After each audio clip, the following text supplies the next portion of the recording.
नमस्कार दोस्तों, आज हम बात करेंगे कि कैसे थॉमस कुक इंडिया को अचानक हुए करेंसी फ्लक्चुएशन यानी मुद्रा के उतार चढ़ाव से करोड़ों का नुकसान हुआ।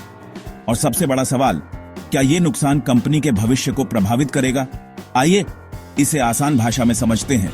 दोस्तों, अक्टूबर 2024 से नवंबर 2024 के बीच थाईलैंड की मुद्रा थाई बाहत अचानक 8% गिर गई। अब आप सोच रहे होंगे कि इसका थॉमस कुक पर क्या असर पड़ा।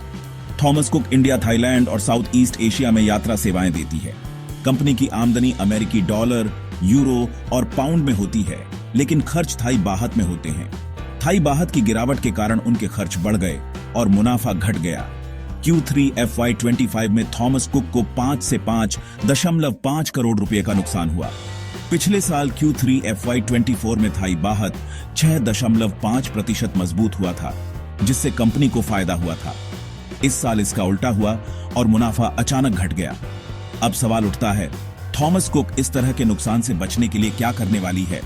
कंपनी अब शॉर्ट टर्म हेजिंग स्ट्रेटजी अपनाने पर विचार कर रही है। भविष्य में मूल्य निर्धारण में बदलाव करके मुद्रा के उतार चढ़ाव का असर कम किया जाएगा। थाईलैंड पर निर्भरता कम करने के लिए कंपनी अब वियतनाम, इंडोनेशिया और मलेशिया जैसे नए देशों में व्यापार बढ़ाएगी। इससे एक ही मुद्रा पर निर्भरता घटेगी और जोखिम कम होगा। थाई बाहत अब 34.2 प्रति डॉलर पर स्थिर हो चुका है। इसका मतलब है कि यह अचानक गिरावट सिर्फ एक बार की घटना थी और आगे नुकसान कम होने की संभावना है।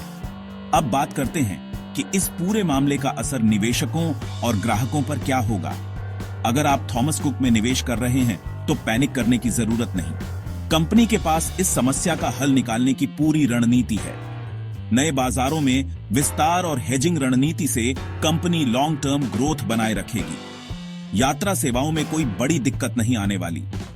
थॉमस कुक ने कीमतों में अधिक बदलाव नहीं किया और आगे भी यात्रियों के लिए अच्छे ऑफर्स लाने की योजना बना रही है।